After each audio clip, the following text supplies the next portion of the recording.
JT here, and welcome to the huddle. The huddle is where I sit down with successful people from the world of sport and coaching. It's to learn more about their journey to greatness. Why do I have these conversations? Because success always leaves clues.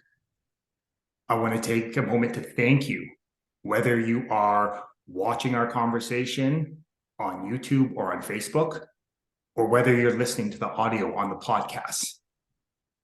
Thank you so much for being here with me and my special guest today. And here's my reminder to you. The mind is like a parachute. It works best when it's wide open. So my challenge to you is to go all in on this conversation, to remove any distractions, and be right here and be right now. And I guarantee you, you will gain a valuable nugget of wisdom that will not only help you succeed in sport, but more importantly, in the game of life. I've been looking forward to my conversation with my special guest today. Over the last few months, over the last 6 months to a year, we've had some great conversations, and I thought it was a great time to bring him on and share, allow him the opportunity to share his journey to greatness. He's a defensive coach with the University of Windsor Lancers football program and has also become part of the U16 Team Ontario men's tackle football coaching staff. My guest in the huddle today is Coach Isaiah Johns. How are you today, brother? I'm doing wonderful. Thank you so much for having me today, JT. Absolutely, brother. Before we get kicked off, pun intended, I just want to take a moment to count my blessings. Counting my blessings is something I challenge myself to do every day. Some days I do it better than others, but I do find the days I count my blessings are the ones that are filled with more love, joy, and peace. And I'm a big believer that the biggest blessing you can give anyone is your time and energy. So I just want to thank you again, brother, for blessing me with some of your time and energy here today. Oh, thank you very much. And likewise. I feel so rude. I didn't even ask you. How are you doing today? Yeah, I'm doing well, brother. You know what? Life's when we get to have this conversation here, like what else is life about beyond just connecting, right? With one human right here, right now, right? 100%. Okay. So the first thing that I always like to do whenever we jump into huddle is to remind myself that life is a game and games are supposed to be fun. So I'm curious, what's an interesting fact? I had a great coaching colleague, teaching colleague, and great friend that would always say, we all have these things that make us unique, that make us different. So celebrate it. So I'm curious, what's an interesting fact that maybe a lot of people don't know about you that you'd be open to sharing with our community today? An interesting fact, I guess completely unrelated to me, is in not only the 12th grade, but throughout university, I was actually taking dance. I actually won the dance award as a fifth year over at Regina Mundi Catholic School in London. So I playing the position, it kind of helped me that I could move a little bit. Yeah, I love that, right? And it just what I had this vision of is just again that athleticism, right? That beauty of being able to control and move your body and how that crosses over to so many different athletic pursuits. Yeah, no, for sure. It was definitely one thing where I think I looked at my dad at a young age and I didn't really know what was going on and then kind of grew throughout the years. So can definitely bust a move or two.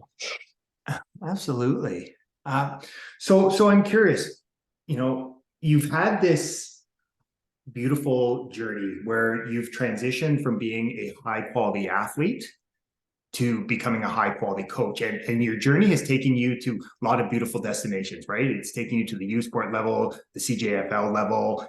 And now, you're coaching at the U Sport level, you're coaching at the provincial level and national level. So I'm curious, sport has obviously played an important role for you in your life. What has been the one biggest takeaway lesson that you've taken from sport? And again, understand there's many, but what's that one lesson that you find has really stuck with you, has really resonated with you along your journey? I think the biggest thing that I've kind of noticed and lesson that I've gotten throughout all my years is it really comes down to a trust factor. Oftentimes, when you're playing high level sports or sports for that matter, you're going to have a coach or you're going to have a teammate that at one point you're going to need to look at them, hopefully throughout the entire season, and say, I trust you. And one thing I think that we can both value being on this call is the factor of trusting one another comes from giving that time, giving that energy, and giving that love to somebody. And I definitely that has been the biggest thing throughout all of my playing experience and now getting the coach. Mm. I love that you're talking about that idea of like trust, because in sport, and again, you've been around a long time, there's all these cliches about trust the process, and what I find interesting through the work I do is like it's easy to trust the process when you perceive things are going well, right? When you're up by 2 touchdowns, or you're 5-0, or you've had consecutive games where you're in the zone.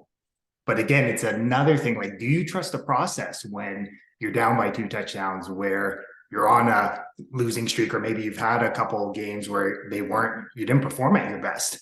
So I find it interesting, that idea how you bring up of trust. So I'm curious, from your lived experience, either as a high quality athlete or a high quality coach, how has that idea of trust, like, why do you think that resonates with you so much?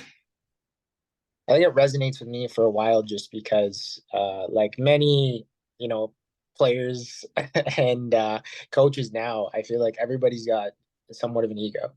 And to be able to drop that and then be willing to trust and separate yourself from the situation, it really is what makes a difference in between teams that are going to be able to perform at a high level Mhm. and they're just going to be the overall best. When you can just and go, I got faith in this guy, I got faith in that guy.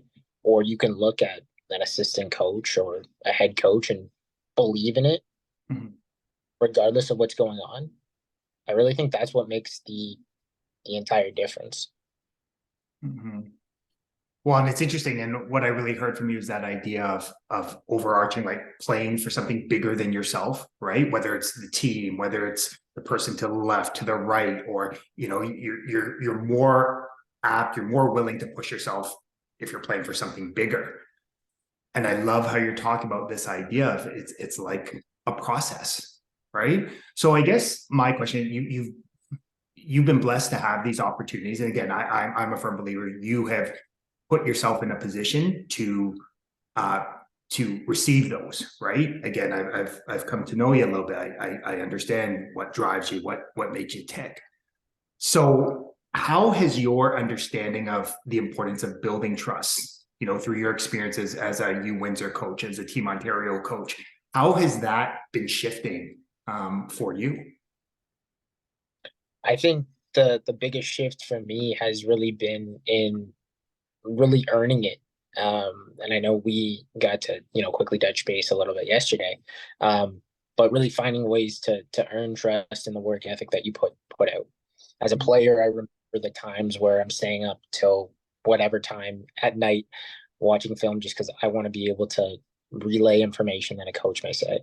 And now as a coach, I find the biggest way that I'm earning the trust from not only players but other coaches is just the time that I put in. Whether it's tagging film and being there till whenever, knowing I got to work the next morning. Whether it's sitting down with a player and having a conversation about something completely unrelated to what he has to do on the field, but making him understand that we're both humans first. We were both players at one time.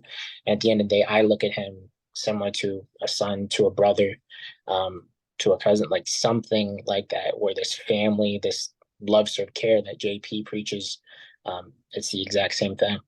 Mm. So it sounds like for you again, it's that empathy piece, right? Like being able to see the world through another person's lens, to be able to walk a mile in their shoes, right? It sounds like that's been a powerful driver for you. I think so. I had a long talk with one of my close friends not too long ago, and that was the one thing, really being empathetic and understanding the goals that people have ahead of them. Because if I don't know that, how are we going to work towards a common goal? Yeah. Well, and again, it's that interesting, right? Like hearing you share that, it's that interesting finding that harmony, right? Between understanding that people have individual goals, they might have team goals, but really how do you sort of show them that actually by you putting your best energy and enthusiasm and attitude towards the collective, the team goal, you actually put yourself in the best position to achieve your individual goals. Like that's, I don't know, I always love that beautiful dance. No, 100%. And that's the one thing. I feel like it's difficult in the moment, um, because of ego, because of emotions, because we play such a passionate sport. Mhm. And to be able to separate yourself from the moment and what's going on and Mhm. hone in, especially if your views don't align, it's not always the easy thing to tackle. Yeah. That pun not intended there. But Yeah. it's one of those things where it can be, extremely powerful when you can connect on those. Yeah, and it's interesting you share that. That is trusting that the person that you're working alongside of you uh, has your best interest at heart. They want to help. They want to help you get to where you want to go, right? And that's again an ongoing daily process. Yeah, yeah, exactly. Believe it or not, and that's the one thing, especially when you can, get tight with your position group, with the guys you coach with, really earning that trust. I feel like Mm. it's a special thing to have. Like sometimes you see these people more than you see your own family or significant other through long stretches of the week, and you want to make sure you're doing everything to help those people as well as help yourself. Yeah, absolutely. Um, one of the things I've really come to appreciate about you, Isaiah, is like your willingness to ask questions, right? And I'm a firm believer that any high quality coach, we often reference like we want to work with coachable athletes. We want to work with open minded people who are willing to listen to our lived experience, our specialized knowledge, and be able to apply it, right? We all want coachable athletes. But as we often talk about, in order to have coachable athletes, you must first yourself be coachable. And that's what I love about you is your willingness to ask questions. I think of how we first started to connect on a deeper level was you asked me a question, right? You were seeking some, maybe off some different perspective or maybe, just so I guess I've been blessed to know some of the great leaders that you've been able to work with, whether it's Coach Cercelli, whether it's Coach Mills, whether it's Coach Donovan, Coach Peterson. I guess in your journey, how important has it been for you to surround yourself with other strong and powerful leaders and actually be open to asking questions and actively listening to their, you know, wisdom? Oh, it's been massive. Like I can't even describe I guess the experience over the last couple of years just because it's been something that's opened my eyes immensely. I think it all stemmed from me having both, strong parents who really made sure they were a powerful influence in my life and letting me know, if there's anything I want to do, that they're going to fully support me in whatever way they can. And then essentially when I was out of the house, going back a few years, really just seeking guidance. I'm very fortunate enough to have the friends and the support system around me, to help uplift me in times where I feel lost, times where I didn't really know what I wanted to do with my life or where it was going. And then once, I started to hone in and really say, this is what I like, this is what I don't. Coaching really just started to flow, and I really just wanted to connect as much as I could and learn as much as I could from those coaches. Anytime I can get a second with, you know, uh, Coach Donovan, I make sure, I'm asking him, whether I'm texting him at 1 in the morning saying, I don't know what you want on this, or whether it's me talking KP's ear off in a hotel room, going back to his playing days and all the experiences.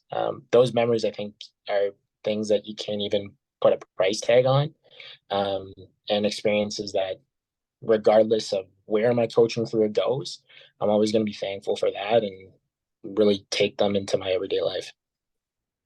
I love that, and why I love it resonates with me is I had a great coach and was working with them in a business sense, but they said, the quality of your questions will determine your quality of life. And I love how you prioritize asking these other strong and powerful leaders like powerful questions, so you can tap into their world wisdom, because it's one of the interesting things that borrowing wisdom from someone who's been there, done that, or has helped others to achieve those goals. It's interesting how it actually saves us time, energy, and money on a long art journey. So it's like, it's a bit of a no-brainer. Yeah, no, exactly. And that's the thing. Like as scary as a guy like JP or Coach Mills may have been when I was playing, um, getting, 5 minutes of their time sometimes is huge. Just because when I tap into their experience and how they see not only the game but life, really just helps me, because then I go, wow, I wasn't even thinking that, or I didn't even know that was a thing. So they've really been a massive influence, and I'm just grateful at least that they took a chance on me when maybe not a lot of other people saw it. Yeah. So I'm curious, as you look back, knowing what you know now, I think it's always interesting, right? Because we live in a world where people could look at you and go, oh, okay, Isaiah, he has this opportunity at Windsor, he has this opportunity with Team O, that they sometimes forget that there have been a lot of focus reps and sets that you've put in over, not like a couple months, but I mean, you've been preparing for this for years, right? Even decades, thinking back to athletically. So I'm curious, uh, what what words of wisdom would you give to your younger self that you started the journey? Like, is there anything that's been like, oh, I had no idea it was going to be like that? Like, is there any? Yeah, I'm curious. What wisdom you Uh, would share with your younger self? yeah, I would say my biggest thing, and I'll keep it simple, is if it feels good and it feels like where you should be, then keep on doing it. I was very hesitant early on in playing, but also coaching, Mhm. to know where I needed to be. My After my final year of high school, I didn't play football. I took a year off just because I was trying to decide, what can I do? Had a couple different opportunities, but not everything aligned. And junior ball was just there. But honestly, my ego and just the type of player I was, I went, I'm not playing junior ball. I don't want to do that. Right? Selfishly, I thought I was above it. Then I Mhm. went on to play 3 years there and had a blast. So it was one of those things that put me in different connections. And then even, you know, trying to decide and figure out the whole coaching realm of it, and seeing the community, it's so small, but also, once you get your foot in the door, really just connecting and continuing to learn and grow from there. I called Coach Mills, I think, one time in the summer asking him about something, and he went, "Oh no, we're actually looking for a different position." Dropped it. Then in the middle of their fall season, for the OSFL, the varsity team, I gave him a call. I said, "Hey, I'd love to help." He's like, "Can you show up to practice tonight?" I said, "Yes." And then I showed up, had no idea what I was doing, was walking around the field. Their DV coach, who's still there now, called me over after I introduced myself to a few people. I made one correction. He's just like, listen to this guy. So it's moments like that, and things like that where I just go, hey, you think you're doing the right thing, you got to stay on it, and you just got to look at who are you listening to, because if you want their life, then you got to make sure that you're listening to them. It's interesting, like as you share that, when I just think of your, and it sort of reminded me about one of your superpowers is your persistence, right? And that's the one thing I love about you is, I think of where some of those where you just highlight there from that Essex, like it could have been easy for you to get the first no and to say, oh, this coaching stuff, it's not for me. I'm just going to go back to what's safe and comfortable. But I love the fact of you followed up with Coach Mills, and knowing Coach Mills, well, I'm sure that probably showed, okay, no, this is like, he's serious. He wants to do this. And it's funny how you having that persistence to not allow the one no to stop you, you were actually able to find out the yes and find the opportunity. And then from that one correction, that you sharing some feedback to help and serve someone else, has brought you to where you are now. The persistence has been key throughout. I mean, I appreciate you saying that, but it started, I think, even before that. I was living in London, and I reached out to a couple of coaches who I don't want to name, um, to actually get my first experience. I COVID hit. I was just working part time as a teller, and was just really looking for something to do after I was done school, and didn't really get met with open arms. Went back to my old high school, but didn't know how it was going to work just because of the job that I was working at the time. So really, before that, I mean, it's not that there were steps or different things that I wasn't willing to do, um, but there was definitely a lot of things that I was getting in my own head about. Going, I don't know, like how I'm going to make this work. I don't really know one if somebody's going to want someone like me, or even if I get there, am I going to be able to make that commitment? And now I'm realizing with just the discipline and the attention to detail, that part of it, just being there and being present, Mhm. that I do. In terms of coaching is a whole new world that honestly I'm learning every day. And again, I love like these nuggets, right, of wisdom, and it's interesting of just celebrating, like you mentioned, that like being grateful, right? And I think that that's an important reminder for everyone is like be grateful for every experience, right? Positive, when we have a it's interesting as humans because we sometimes it's positive or negative, good, bad, but really it's like every experience has helped you become the strong and powerful being you are today, right? So it's interesting when you start to look at the world there and trust that idea. It's just more life just feels a little bit lighter. Yeah, no, it definitely does, and that's the one thing I always say. I when you're calling me a high level athlete, that's high praise because I don't know if anybody's ever called me that. Just because even for me playing, I was 5 foot. The Western wouldn't give me it, but I was 5'8". Mm-hmm. The one where I lied at Toronto and said I was 5'11", but I swear I didn't go. Yeah, And it was the heaviest I ever played at was 185. yeah. Now, me even being able to get around all these different coaches, get around all these different players that went on and had several different levels of success, not only at U Sport, but then translating to the pros. Yeah. That was, a blessing and experience in itself. It was something that I think I was written off for a long time, and now it's one of those things where I understand it was where I probably always needed to be. I didn't know it at the time. Yeah. And it's interesting, like you mentioned the idea of high level. And that's why I always like words are powerful, right? Like what we speak out loud will always come to be. Like a lot of great leaders have disagreed on most things, but they have agreed like we become what we think about. And it's interesting. I always use the term high quality athlete, high quality coach, because again, those qualities that you were describing, that persistence, right? That ambition, that drive, that open mindedness were always parts of you. Now, at sometimes they were maybe a little bit stronger, a little more developed, but those high qualities were always inside of you. The difference now is you are bringing those qualities to the surface. And that's why all these opportunities have come up. Yeah, someone had to do it for me. Throughout. I think back to my high school playing days, and just you know, not only were there teachers there, but there were people who worked full time that just all they cared about was being there for me, teaching me the game, regardless of what they were telling me was right or wrong. Just the time and the dedication to that really, helped me, and I'm appreciative to this time. And I look back as I can reach out to any of those guys if there's everything I need. So, for all of the players that I coach, whether it's for a season or for several years, all I want to do is look back and go, okay, like if they were ever in a tough situation, I will be there for them regardless. I make sure they know they have my number, they have my email, they have whatever they need. Um, just because it's that powerful, to be there, be present. Mm-hmm.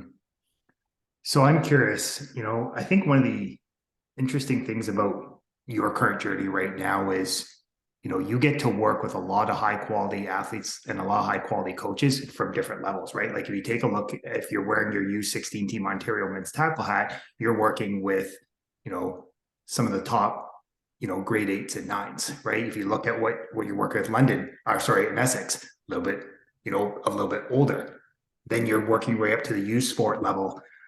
So you really have this diverse age range where there's lots of development, right? A lot of different periods of growth and development.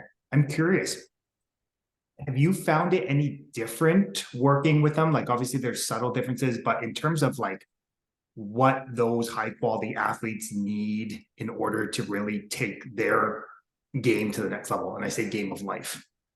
Yeah, no, for sure. The way I talk to a 14 to 16-year-old is definitely different. The way that I can communicate with someone who's 17 plus at the university level, and with the 14 to 16-year-old, sometimes I have to watch myself and what I say. But I find it's really just the attention to detail and what you say. As a coach, I feel like we have so much information that we want to share because we have, like you were saying, this wealth of experience that we've been able to go through. So we want to share it, but sometimes the kid looks at me like he's like, okay, coach, I haven't ate breakfast. I had a snack after school. I took a nap as well, and I have a project due. That kid just wants to play ball and he wants you to give you something simplified so he can go out and execute. A 20-year-old that's just studying the game and hamsters are turning, everything's going. Sometimes I can give him a little bit more. And I think the biggest thing that I've found is at the younger level, you need to make sure these kids are having fun and they're engaged when you need them engaged. Whether you have a brief 30-minute segment, whether you have a 5-minute indie period, you got to be locked in. Whereas at the university level, yeah, you may have more time, but at the end of the day, you got to not only hear your players out, for me, especially as a positional coach, but then regardless of what they're saying and the goals they're trying to attack and attain, I need to make sure, okay, I'm holding them accountable. Because unfortunately, they're from different backgrounds, like you said, and they may have, different things going on. So it's not like I can just go out there and assume, yes, this is Isaiah Johns 2.0, because he may not be. I really hope he's way better, but you've got to really hone in on, okay, is it just this play he can't execute on? Why is that? Is it just, his ability to take the game in at this speed? How do we slow it down for him? Just different things like that. I love that. And again, why I love that, it just shows your willingness to ask questions, right? Like what could I do to slow this down for them? Right. And it's powerful because, what I really heard from is that idea of like that love tough. And I know that's something you guys have talked about at Windsor, is that idea of like, what does it mean to, again, sports, like, oh, it's tough love. And we might have grown up in that sort of tough love, right? But is that the best and most effective way? And I think it's time and place, but really it's the idea of like love tough, like the love has to come first. And what I always love about the love tough approach is it's about having great trust, but then combining it with great standards, right? And that's how you bring out the best in people. Yeah, no, exactly. Like I've never been, and I always joke this with everybody. I've never had a grown man tell me he loves me like the second he meets me. But Coach Pat will do that day in, day out. And it's true because I've heard him yell from the opposing end at York University, and he will get into you. But at the end of the day, he's always going to tell you he loves you. And I think for me, that's the one thing. There's times where I know I need to yell and hold other guys accountable. But at the end of the day, I want to be able to talk to you and tell you, if this is what you want, this is what you're going to do. And that's the end of the story. It shouldn't be so gray. I know JP does a great job of, stressing black and white, good or bad, just because that's what they need to do. These ambiguous thoughts or this gray area, sometimes it's confusing because I know it was confusing for me as a player. Mm-hmm. So if I channel that into my thinking when I communicate with them, helps them go, oh, shoot, I don't want to get yelled at. This is what I'm going to do. I love that. I love that, you shared some insight right into that idea of, that black and white, that law of polarity, right? Because again, I think, coaching, against, really getting to know Coach Cercelli really well. Yeah, he does a great job of that. It's like you always have to ask yourself, what is required of me on this next play? And that's a prompting question I often ask myself in my life. Like, what is actually required of me, you know, on this next play? So if I'm, in this conversation is the next play, right? What I'm required to do when I ask you a question is to actively listen to what you're saying, right? Or if it's after that and it's an opportunity for me to respond, then it's harvesting what I heard, right? And here's what I heard. So yeah, I love that idea of, you know, what's required on this next one to get you to where you want to go. Yeah, yeah, no, exactly. And that's the one thing when you talk about the next play and you talk about what's, I guess, next, I think it becomes massive because you always want to be, as a coach, but I think in life you always want to be thinking forward, thinking ahead. Obviously, you have to master what you're doing at the time and do a very good job to advance. Um, but you got to be a couple steps ahead just because you've seen it through your years. That the opposing coach is thinking the exact same thing, and the players are thinking for themselves sometimes a greater goal at hand, whether Mm-hmm. it's them wanting to play pro or whether them just wanting to be, a gym teacher and coach himself one day. Mm-hmm. Um, it's really one of those things where you need to hone in on that, be there, and understand where are we going, how do we get there, and what am I going to do to get there. Mm. Love that. I love that. So I'm curious, as you become more immersed in the youth sport at a higher level of our beautiful game, what do you see? Like one thing we've often talked about is developing the whole person, right? Like truly developing, strengthening spirit, mind, body, developing champions for life, right? Like setting them up in the next four for winning the next 40, right? I'm curious, what do you see as something that, ideal world, we need to do a better job of as, as coaches and leaders, as caring adults, as a way to best support today's young people to thrive in the 21st century? Like I'm curious on from your conversations, your experience, what you're hearing. I think the players themselves just need transparency and clear direction. At the end of the day, everybody's goal is Yates, it's Vanier at the U sport level, right? If you're not trying to be the best, what are you really trying to be? You want to be competitive, right? Mhm. We do competitive sport where teams win, teams lose. Mhm. But to get there, it becomes the culture building. We've seen it that's happened in Windsor over the last little bit. And the way to do that is you need to talk to your players actively, hear what their feedback is, and then run with it. The second you get your leaders and the second you get your not only top-notch players but coaches all on the same page, you're allowed to manage, you're allowed to facilitate at that point.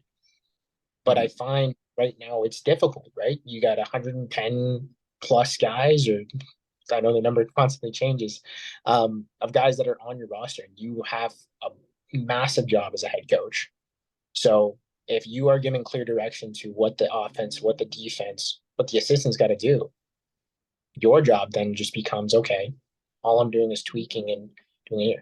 But it's difficult, right? I'm not in that position right now, so I am speaking from not being in that position. I think for me, the biggest thing that I can say coaching kids nowadays in the 21st century is really just developing that trust, getting to touch base with several different youth sport coaches. I make it a priority that I want to meet with my guys regularly. I want to have them all in my phone so I can call them or text them. And they call me for an hour, just say, Coach, hey, this is what's going on with work. I just want to be able, because it may be a point where a lot of these kids haven't been heard, or maybe they need support. Maybe they need to hear a story about their favorite player and how he came to be, right? We're all so immense in this culture that is football, and it's massive. But the only way to really reach success in that is understanding, like you said, the whole person and how they can be successful. And to do that, Takes time from your assistant and positional coaches to understand what those guys need. Takes time from your own DC to, put in the work for what's required to be successful. And as your head coach, have, clear direction as to where you want the players to go and what you want from everyone else. I Mhm. think that's what's going to make a successful organization. It's interesting as you share that, I really heard this idea of like it's creating this greater sense of unity, right? Like creating more alignment, right? From the top down, because when you do that, you're more unified. And Yeah. then when you're more unified, you can best direct your energy and enthusiasm towards the common goal. And that's where, the blessings really start to pile up, right? That's where the touchdowns, the wins, everything just starts to happen quicker, faster, with greater ease.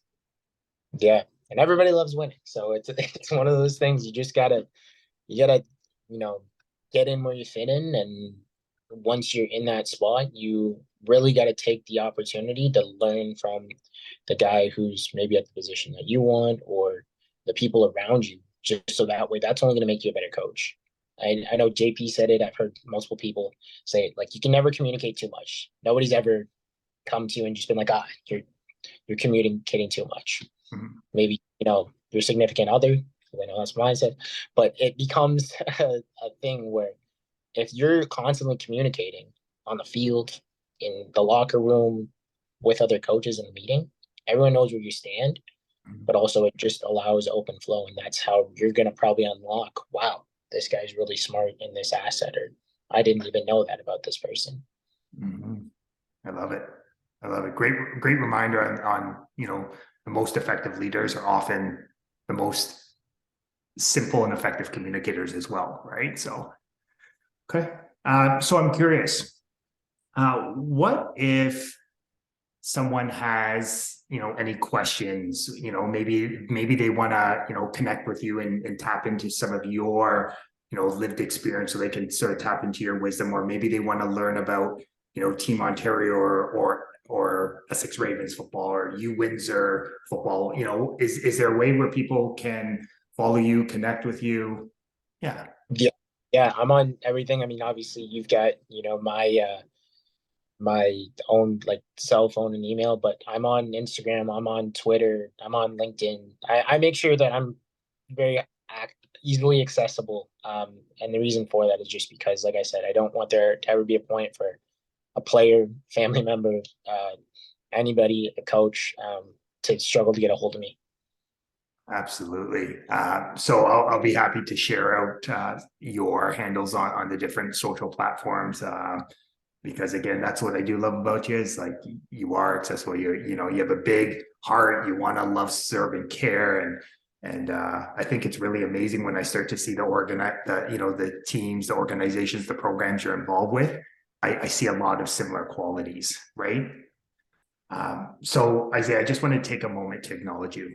I want to take a moment to acknowledge you for the great man you are, the great son, the great brother, the great, coach and mentor, but more importantly, the amazing human being you are. The one thing I've always come to appreciate about you is your willingness to live with a curious mind and an open heart. Like you're always, asking questions as ways to, become a stronger, more powerful version so that you can actually help and serve more people. So I just want to, that's the one thing I've always come to appreciate about you. And it inspires me to continue to live that way. So just want to thank you for that, brother. No, I really appreciate it today, JT. Like, honestly, getting to be on here to connect with you, even though we have the pleasure of doing it a few times, it does mean a lot. I think I said wow and just kind of stopped on the phone when you asked me. But it's one of those things where I'm grateful, and I really just want to take the opportunity with whoever ever wants to connect with me, to get them all the way out and make sure that I continue to do everything that everybody's done for me so far. Mm. Great reminder on the best example is to lead by example, right? So, so folks, Isaiah dropped so many valuable nuggets of wisdom that will not only help you succeed in sport, but more importantly in the game of life. But as I remind you every week in the huddle, knowledge is potential power. It's a consistent and focused application of great knowledge that actually creates great results. So my challenge to you is to take one of these valuable nuggets of wisdom and go apply it to your life today. And as I like to remind you every week in the huddle, you are deserving of greatness. You are worthy of greatness. You are greatness. And if this conversation resonated with you, if it touched your heart, then please share it with a friend, a loved one, a teammate, or someone that you feel just needs to be hearing these simple, empowering ideas. The more people that we have listening, understanding, and applying these simple ideas to their life, the more blessed this world will be. So as always, I look forward to connecting with you next time in the huddle. Have a blessed rest of your day.